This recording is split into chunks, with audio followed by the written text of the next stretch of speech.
बिस्मिल्लाहिर्रहमानिर्रहीम। मेरी उम्र 14 साल थी जब मैं एक हसीन खूबसूरत लेकिन बापर्दा जिंदगी गुजार रही थी। मैं अपने माँ बाप की इकलौती बेटी थी, बाबा की आंखों का तारा थी। खुशहाल जिंदगी कब बर्बाद होना थी, इसका कभी सोचा न था। मेरे ताया अब्बू के दो बेटे थे, दोनों मुझसे बड़े थे। जब मैंने मैट्रिक पास की तो ताया हमारे घर आए और बातों ही बातों में अपने छोटे बेटे के रिश्ते की बात की, जिसकी उम्र 19 साल और वो बीएससी का तालिब इल्म था। लेकिन मेरे बाबा ने ये कहकर बात फिलहाल खत्म कर दी कि अभी ये नादान है और अभी इससे पूछना मुनासिब नहीं है। लेकिन मेरे कॉलेज के दिनों में अब मेरा ये कजन मुझे तंग करने लगा। अक्सर रास्ते में खड़ा होता या फिर अब्बू से मिलने के बहाने घर आ जाता। कुछ दिन तो मैंने इग्नोर किया, लेकिन फिर एक दिन उसने मुझे कॉल करना शुरू कर दी। मैंने मम्मा और बाबा को बता दिया कि ये मुझे तंग करता है। बाबा को भी ये सुनकर बहुत बुरा लगा। उन्होंने ताया अब्बू को कॉल की और सारी बात से आगाह कर दिया। यहाँ तक कि वो अगले दिन ताया के घर गए कि आइंदा ये मेरी बेटी को कभी तंग ना करे। वक्त गुजरता रहा। कुछ माह बाद मेरे अब्बू को मेरे कजन के बारे में पता चलने लगा कि वो नशे और बुरी सोहबत में पड़ गया है, जिसका जिक्र बाबा ने ताया से भी किया।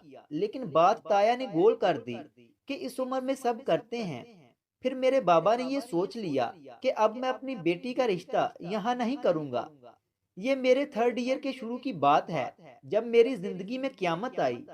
मेरे मामा बाबा किसी शादी में दूसरे शहर गए हुए थे। न जाने कैसे मेरे कजन को इस बात का इल्म हो गया। शायद वो उन पर नजर रखता था। मैं घर में अपनी बूढ़ी नानों के साथ थी कि इतने में दरवाजे पर जोर से दस्तक हुई। मेरे पूछने पर पता चला कि मेरा कजन है। मैंने ये कहकर दरवाजा न खोला कि बाबा घर नहीं हैं, आप बाद में आ जाना। लेकिन वो इसी वक्त के इंतजार में था। मैं अभी अपने रूम में वापस आई थी कि मुझे दीवार फलांगने की आवाज आई। मैं बहुत डर गई और जब बाहर आकर देखा तो मेरा कजन अंदर आ चुका था। मैं जोर से चिल्लाने लगी और अपने रूम की तरफ भागने लगी कि खुद को बंद कर सकूं। लेकिन मेरे रूम लॉक करने से पहले ही उसने जोरदार झटका दिया और अंदर आ गया। मेरी नानो मुझे बचाने के लिए आई, लेकिन उस जानवर ने उन्हें धक्का देकर रूम से बाहर गिरा दिया और रूम लॉक कर दिया। वो रोती रही, चिल्लाती रही, हाय मेरी बेटी को कोई बचा ले। फिर वो दरवाजे की तरफ भागी, लेकिन दरवाजे के बाहर उसके दोस्त दरिंदे खड़े थे। मेरी नानो और मेरी चीखें लोगों के कानों तक तो पहुंच गई, लेकिन मदद के लिए कोई ना आया। उसने मेरे जिस्म को नोचना शुरू कर दिया, फिर मेरे मुंह पर तेजाब फेंक दिया। तेजाब का मेरे चेहरे पर आना था कि मुझे ऐसा लगा कि मेरा चेहरा पिघल रहा हो। दर्द को बयान क्या करूं, मौत भी तमाशा देख रही थी। मैं बेहोश हो गई।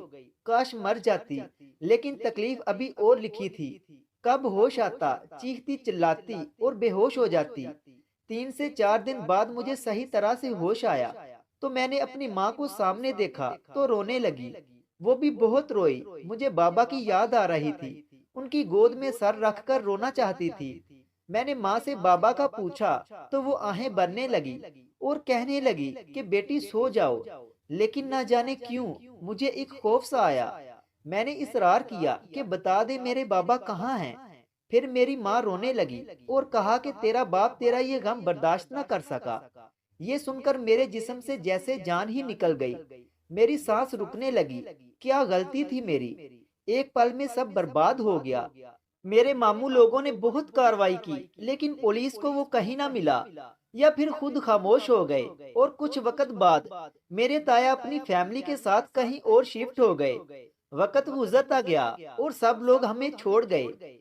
अब मैं और मेरी बूढ़ी अम्मा एक दूसरे का सहारा हैं। मेरी उम्र अब 23 साल है। अब मैं सजदे में रोती हूँ कि मुझे किस गुनाह की सजा मिली है। हमारे घर में सब कुछ है सिवाय आईने के। फिर मैंने एक स्कूल ज्वाइन किया ताकि बच्चों को पढ़ाकर दिल बहला सकूं। मैं हर वक्त निकाब में रहती हूँ, लेकिन अगर कभी मेरा निकाब खुल जाए तो बच्चे और बड़े सब डर जाते हैं। यहाँ तक कि स्कूल के हेडमास्टर ने सख्ती से कह दिया है कि आप अनजाने में भी निकाब ना खोलना। मेरी दास्तान की वजह बस इतनी है कि मेरे और ऐसी बहनों के लिए दुआ करें कि अल्लाह हमें सब्र दे और जिन्होंने मेरी या किसी और बहन की जिंदगी तेजाब या जिना से बर्बाद की है उनको हिदायत दे। आमीन। अगर वीडियो अच्छी लगे तो इसे लाइक करें और मजीद ऐसे ही वीडियोस देखने के लिए हमारे चैनल इल्मी रूम को सब्सक्राइब करें। मिलते हैं अगली वीडियो में, तब तक के लिए अल्लाह हाफिज।